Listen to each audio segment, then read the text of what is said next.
Good morning, dear students. How are you all? Fine. I hope you all are fine, healthy, and safe at your home. Now you welcome again in our online class.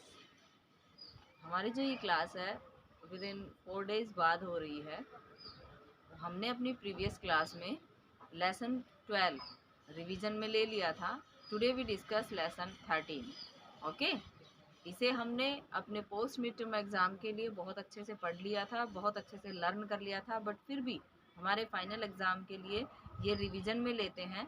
So let's we start our lesson 13 part 13। और part 13 का नाम क्या है? हमारा वायुमंडल। अब first of all हम ये देखें कि वायुमंडल होता क्या है। वैसे तो ये बातें हमने किस में डिस्कस कर ली थी? हमारी फिजिकल क्लासेस में हमने इन बातों को डिस्कस कर लिया था कि वायुमंडल क्या है ना। वायुमंडल क्या होता है? हमारे चारों तरफ जो यह हवा का, गैसों का जो आवरण है, या ये कहा जाए कि हमारे चारों ओर का आवरण पर्यावरण कहलाता है। इसी में जो हवा, वायु, गैस जो भी है वो क्या है? हमारा वायुमंडल है। लेकिन उस वायुमंडल को कुछ पार्ट्स में बांट करके कुछ पार्ट्स में डिवाइड किया गया है। वो इसमें आपको अच्छे से समझाया गया था कि हमारी जो परत होती है इसमें, वो पहली परत होती है जिसको क्षोभ मंडल कहते हैं, जिसमें आंधी तूफान, हवा, आंधी होती है, बारिश होती है, तूफान होती है, वो किसमें होती है? क्षोभ मंडल में। फिर उसके बाद आता है समताप मंडल, जिसमें हमारी एरोप्लेन्स चलती हैं। इसमें क्षोभ मंडल और समताप मंडल के बीच में एक पट्टी है जो कहती है ओजोन परत। क्या कहलाती है ये? ओजोन परत। ये चीज़ें हमने बहुत उसमें डिस्कस कर ली थी। ये क्या कहलाती है? ओजोन परत, जो क्षोभ मंडल और समताप मंडल के बीच में होती है। फिर उसके बाद में इसके ऊपर होता है मध्य मंडल, आयन मंडल, मध्य मंडल, बहिर्मंडल। तो इस तरह से इनको अलग अलग पार्ट्स में डिवाइड किया गया है, जो आपने साइंस में या एसएसटी में भी पढ़े होंगे। ठीक है ना। तो आज हमें लेसन को दोबारा से अच्छे से रीड करने की ज़रूरत नहीं है, क्योंकि ये लेसन आपके समझ में आ चुका है। आज तो हम इसकी बुक एक्सरसाइज, इसके वर्ड मीनिंग करते हैं। इसके जो लॉन्ग क्वेश्चन आंसर और शॉर्ट क्वेश्चन आंसर होंगे, वो जिस तरह से हमने अपने लेसन 11 और 12 किए थे, ठीक उसी तरह से लेसन 13 भी उसी तरह से क्लास में करेंगे। लेकिन अभी हम इसकी जो बुक एक्सरसाइज है फर्स्ट ऑफ ऑल उसको लेते हैं। आफ्टर देन अगर टाइम बचता है तो इसके वर्ड मीनिंग लेंगे। Okay, so are you ready? Okay, हम इसकी जो बुक एक्सरसाइज है उसको ओपन करें तो इसमें देखो पेज नंबर है 93। यस बेटा, आप अपनी बुक को खोल के अपने पास रख सकते हो, क्योंकि हमने इसकी बुक एक्सरसाइज को अच्छे से अपनी बुक में फिल किया हुआ है। अगर किसी बच्चे ने नहीं भी कर रखा होगा तो अब कर लेगा, इज़न्ट इट? तो इसमें देखो पेज नंबर है 93। कौन सा है? 93। 93 पेज के ऊपर ओपन कर लेंगे। सबसे पहले है इसमें रिक्त स्थान दिए हुए हैं। क्या दिए हुए हैं? रिक्त स्थान। क्या है? रिक्त स्थान है। अब इन रिक्त स्थानों की पूर्ति करनी है। इट मीन्स इनमें हमें भरना है। पहला है आसमान में दिखने वाला 7 तारों का समूह खालिस्तान कहलाता है। आसमान में दिखने वाला 7 तारों का समूह खालिस्तान कहलाता है। अब आप मुझे ये बताओ क्या कहलाता है? वो कहलाता है, हाँ आप सभी ने फिल कर रखा है इसलिए आप कह रहे होंगे, है ना? क्या कहलाता है वो? सप्तर्षि। क्या कहलाता है? सप्तर्षि कहलाता है। आसमान में दिखने वाला 7 तारों का समूह सप्तर्षि कहलाता है। नेक्स्ट है पृथ्वी से 10 किलोमीटर ऊपर तक का वायुमंडल क्या कहलाता है? पृथ्वी से 10 किलोमीटर ऊपर तक का वायुमंडल क्या कहलाता है? क्षोभ मंडल। पृथ्वी से 10 किलोमीटर से ऊपर का वायुमंडल क्या कहलाता है? क्षोभ मंडल या ट्रोपोस्फियर। क्षोभ मंडल या ट्रोपोस्फियर कहलाता है। नेक्स्ट है कि ओजोन गैस खालिस्तान से आकाश के तारे को साफ साफ देखा जा सकता है। वैसे तो देखो हम अपनी आंखों से भी देख रहे हैं ना, हमारी आंखों से भी देख रहे हैं, लेकिन यंत्र एक ऐसा है जिससे वो आसमान के तारे जो हमें दूर से इतने छोटे छोटे दिखाई देते हैं, वो लगाने के बाद वो हमें जितना उनका आकार है उसके अकॉर्डिंग दिखाई दे जाते हैं। तो वो क्या कहलाता है, जो दूरबीन, क्या कहलाता है वो, दूरबीन। ठीक है, जिससे आसमान में दिखने वाले तारों को साफ साफ देखा जा सकता है, वो कौन सा यंत्र होता है, दूरबीन होता है। ठीक है, नेक्स्ट है, अगला है कि ओजोन गैस वायुमंडल के कौन से घेरे में पाई जाती है। तो वैसे देखा जाए तो ये क्षोभ मंडल से ऊपर और समताप मंडल के नीचे यानी के बीच में होती है, बट वो क्षोभ मंडल में तो नहीं होती, क्षोभ मंडल से ऊपर। तो वो किस में होती है, स्ट्रेटोस्फियर। इसमें आप सभी लिखने में अशुद्धि कर जाते हो,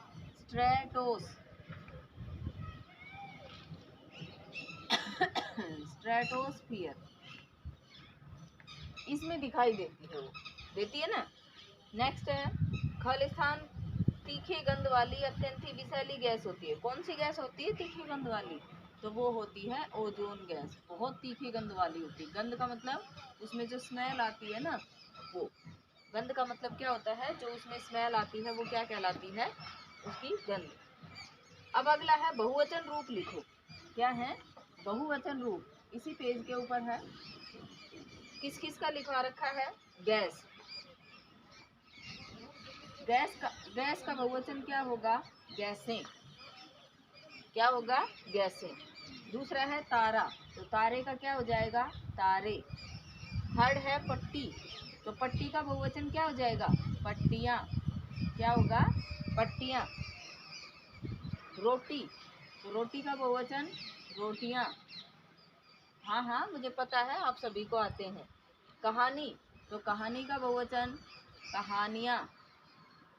कहानी का बहुवचन कहानियाँ। और परी का बहुवचन परियाँ। Isn't it? परी का बहुवचन परियाँ।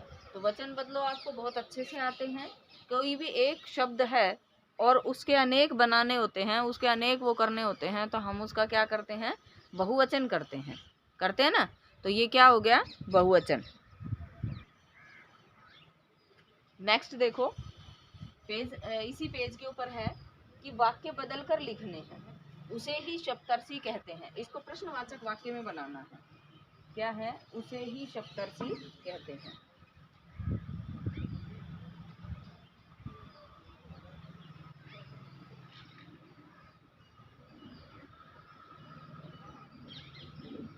ये है। अब इसको चेंज करना है, चेंज करेंगे तो कहता है क्या चेंज करना है, इसमें क्या लगा देना है, क्या उसे ही सप्तर्षि कहते हैं। क्या हो जाएगा, क्या उसे ही सप्तर्षि कहते हैं। इसी तरह से हम पिकनिक मनाने नहीं जा सकते, तो क्या हम पिकनिक मनाने नहीं जा सकते, और लास्ट में क्या कर देंगे, प्रश्नवाचक चिन्ह। नेक्स्ट है, हम तारे गिन रहे हैं, तो क्या हम तारे गिन रहे हैं, वही बात है यहाँ, क्या हम तारे गिन रहे हैं, तो प्रश्नवाचक चिन्ह। फिर बच्चों की परियां वहां रहती हैं, तो क्या बच्चों की परियां वहां रहती हैं, ये आ जाएगा। ठीक है, या बच्चों की परियां क्या बच्चों की परियां वहां रहती हैं। ठीक है, नेक्स्ट देखो। हाँ, इसमें कुछ नहीं था, इसमें सिर्फ क्वेश्चन मार्क लगाना था और इसे प्रश्न बनाना था। सिंपल सा वाक्य था, उसे प्रश्नवाचक वाक्य बनाना था। अब है निम्न वाक्यों में रेखांकित शब्दों का शब्द भेद लिखना। क्या लिखना है हमें, शब्द भेद। अब ये शब्द भेद कैसे लिखेंगे, देखो ये कहानियां बच्चों को बहलाने के लिए होती हैं। ये कहानियां बच्चों को, तो ये को लगा दिया, ये को लगा दिया। वैसे तो ये सर्वनाम शब्द होना चाहिए था, वैसे तो ये क्या होना चाहिए था, सर्वनाम शब्द। लेकिन यहाँ पर ये सर्वनाम का काम नहीं कर रहा है, क्योंकि कहानी शब्द है, इनकी तरफ इशारा कर रहा है ये कहानियां। इट मीन्स यहाँ पर ये शब्द क्या है, विशेषण शब्द है। ठीक है, क्या है यहाँ पर ये विशेषण शब्द। नेक्स्ट है, ओजोन ही तो हमें बचाती है। नेक्स्ट क्या है, ओजोन ही हमें बचाती है। अब क्वेश्चन बनता है कि इसमें से ओजोन शब्द क्या है। तो किसी व्यक्ति, वस्तु, स्थान या भाव का नाम क्या कहलाता है? संज्ञा कहलाता है। तो ओजोन भी किसी गैस का नाम है, नाम है, तो ये भी क्या है? संज्ञा शब्द है। क्या है ये? एक संज्ञा शब्द है। ठीक है। नेक्स्ट है, हम ओजोन गैस बचाएंगे। तो बचाएंगे, अब आप मुझे बताओ बचाना क्या होता है? बचाना क्या है? क्रिया। उसने उसे बचाया, क्या है ये? काम किया ना उसने बचाने का, तो बचाना क्या है? क्रिया। यहाँ पर बचाना शब्द है, इसकी क्रिया को बदल के लिख रखा है। आपने उसमें पढ़ा था ना, लिखता, लिखती, लिखते, लिखेंगे, नहीं पढ़ा था उसमें? वो पीछे एक हमारे लेसन में आया था उसमें। तो यहाँ पर बचाएंगे, ये भी क्रिया का ही रूप है, तो ये क्या कहलाएगा? क्रिया। नेक्स्ट है, बच्चों की परियां कहाँ रहती हैं? कहाँ रहती हैं? अब स्थान पूछ रहा है, कहाँ रहती हैं। अब स्थान पूछ रहा है वैसे तो ये क्या हो जाएगा? सर्वनाम। अब सोने का समय हो गया, अब सोने का समय हो गया। अब शब्द है ना, इसको अंडरलाइन कर रखा है कि अब सोने का समय हो गया। अब सोने का जो समय है ना, उसको बता रहा है कि कब हो गया? अब हो गया। तो ये क्या हो जाएगा? क्रिया विशेषण। महेश भैया मुझे भी दिखाओ, मुझे, तो मुझे क्या होता है? एक सर्वनाम शब्द होता है। क्या है? सर्वनाम शब्द होता है। समझ में आया बेटा ये क्वेश्चन? ये हमारे पिछले लेसन में भी था, उसमें भी हमने इसको अच्छे से डिस्कस किया था। क्या था? ये कहानियाँ।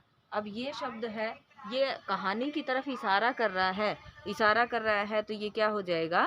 ये हो जाएगा विशेषण। क्या हो जाएगा? विशेषण। दूसरा है, ओजोन ही तो हमें बचाती है, तो ओजोन शब्द है, ये किसी का नाम है, तो क्या हो जाएगा? संज्ञा। फिर बचाएंगे, बचाएंगे क्या होती है? क्रिया। और कहाँ रहती हैं, इसमें कहाँ शब्द क्या है? सर्वनाम। और अब शब्द क्या है? क्रिया विशेषण। आया समझ में? नेक्स्ट क्या होगा देखो, नेक्स्ट है, यह शब्द बाल का अर्थ नहीं है। किसका अर्थ नहीं है? बाल का। तो देखो, ये है बाल, इसने ऑप्शन में दिया गेंद, बालक और केस। गेंद, बालक और केस। तो बाल जो है ना, क्योंकि ये है गेंद, इसको क्या बोलते हो इंग्लिश में? बाल थोड़ी बोलते हो, बॉल। उसको ऐसे लगा होता है ना, बॉल मीन्स गेंद, तो वो बॉल होता है, बाल नहीं होता है। और हमें बताना है बाल का। तो देखो, गेंद तो होता नहीं है, तो बाल का बालक भी होता है संस्कृत में, और बाल का केस भी होता है, हिंदी में भी कहते हैं इसको। तो इसमें ऑप्शन हमारा कौन सा हो जाएगा? हम हवा भी भरकर ले जाएंगे। इसमें पूर्वकालिक क्रिया क्या है, इसको अच्छे से समझना। देखो, पहले तो ये देखो पूर्वकालिक क्रिया होती क्या है।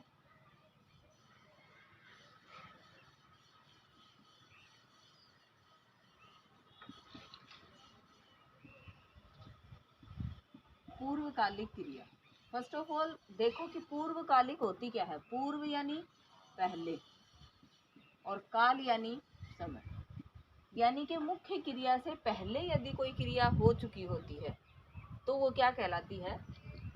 पूर्वकालिक क्रिया। फॉर एग्जाम्पल देखो, मान लीजिए मैं यहाँ पर लिखूँ वह खाना खाकर सो गया। इससे तुम्हें थोड़ा सा कंफ्यूजन रहेगा।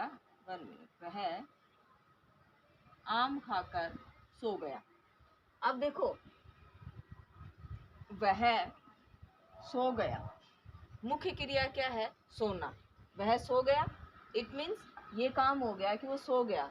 लेकिन इससे पहले उसने एक काम और कर लिया, आम खाने का। एक काम और कर लिया ना, उसने आम खा लिया, आम खाकर फिर सोया है। तो इसमें ये जो क्रिया है, ये क्रिया क्या कहलाएगी?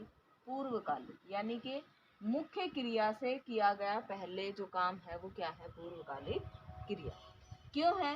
क्योंकि एक तो इसमें कर प्रत्यय जुड़ा होता है, हमेशा हमेशा ही इसमें कर प्रत्यय जुड़ता है। पहले जो भी ये पूर्वकालिक क्रिया होगी इसमें कर प्रत्यय होगा। जैसे इसमें हम हवा भी भरकर हवा भी भरकर ले जाएंगे। अब ये है, मान लो हम हवा भी भरकर ले जाएंगे, तो देखो हम हवा भी ले जाएंगे, ले जाना क्या है, मुख्य क्रिया। लेकिन इससे पहले हमें क्या करना पड़ेगा, हवा को भरना पड़ेगा।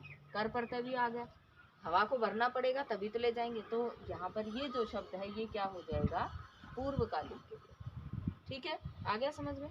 नेक्स्ट है, ये स्त्रीलिंग शब्दों का समूह है। इनमें से कौन सा ऐसा समूह है जो स्त्रीलिंग शब्दों का है, तो वो देखो, सितारा, वायुमंडल, ऊंचाई। सितारा, वायुमंडल और ऊंचाई। इस तरह के क्वेश्चनों को हमेशा क्रॉस क्वेश्चन करके फिर इनका आंसर निकाला। तो पृथ्वी, हवा और आसमान। पृथ्वी, हवा, आसमान। एंड थर्ड है परी, कहानी, गैस। परी, कहानी और गैस। हमेशा नोटिस करना, इस तरह के अगर कोई क्वेश्चन आते हैं कि आपको उसमें क्या छांटना हो, स्त्रीलिंग छांटना हो, पुल्लिंग छांटना हो, तो थोड़ा सा उससे वाक्य बनाओ। जैसे सितारा, सितारा चमक रहा है। वायुमंडल, वायुमंडल, यह वायुमंडल कहलाता है, कहलाती है नहीं। ऊंचाई, इसकी ऊंचाई इतनी है, इतनी, तो इसका मतलब इसमें ये तो स्त्रीलिंग शब्द है, जबकि ये भी नहीं है और ये भी नहीं है। फिर इसमें देखो, हमारी पृथ्वी, हमारी, हमारी है तो ये तो स्त्रीलिंग शब्द है। हवा चल रही, चल रहा थोड़ी, चल रही, इसका मतलब ये भी स्त्रीलिंग है। आसमान की ऊंचाई, आसमान ऊंचा है, तो अब आसमान शब्द क्या हो गया, पुल्लिंग हो गया, तो ये भी स्त्रीलिंग में नहीं है सारे। परी, परी आ गई। कहानी, कहानी लिखी जाती है। और गैस भरी जाती है, सभी में इकारांत है। तो ये जो शब्द हैं ये तीनों ही क्या है, स्त्रीलिंग शब्द। तो इस तरह से, इस तरह का जो भी क्वेश्चन हो उसको हमेशा क्रॉस क्वेश्चनिंग के माध्यम से पूरा करने की कोशिश कीजिए बेटा, ठीक है। हाँ, अब ये थी हमारी इसकी बुक एक्सरसाइज, आपके समझ में भी आ गई होगी। थोड़ी सी वीडियो में आपको हलचल सी लग रही होगी क्योंकि हवा बहुत जोर से चल रही है, ठीक है, हवा बहुत जोर से चल रही है। इसके जो वर्ड मीनिंग है और वर्ड मीनिंग के साथ साथ इसके जो क्वेश्चन आंसर है ये हम अपनी लाइव क्लास में करेंगे, ठीक है बेटा। इसके वर्ड मीनिंग और इसके क्वेश्चन आंसर हैं वो हम लाइव क्लास में करेंगे, ठीक है। आ गया समझ में। यस, तो आज हमारी क्लास को यही विराम देते हैं। लाइव क्लास में सभी बच्चे आएंगे, कोई बच्चा मिस नहीं करेगा। काफ़ी बच्चे होते हैं जो नहीं आते हैं, क्यों नहीं आते हो, कभी ले लेते हैं कभी रहने देते हैं, क्या बात है बेटा। मुझे पता है नेटवर्क इशू सभी के पास होता है, बट फिर भी हमें अपनी क्लास थोड़ी छोड़नी चाहिए, नहीं ना। तो हम मिलते हैं अपनी लाइव क्लास में, ठीक है बेटा।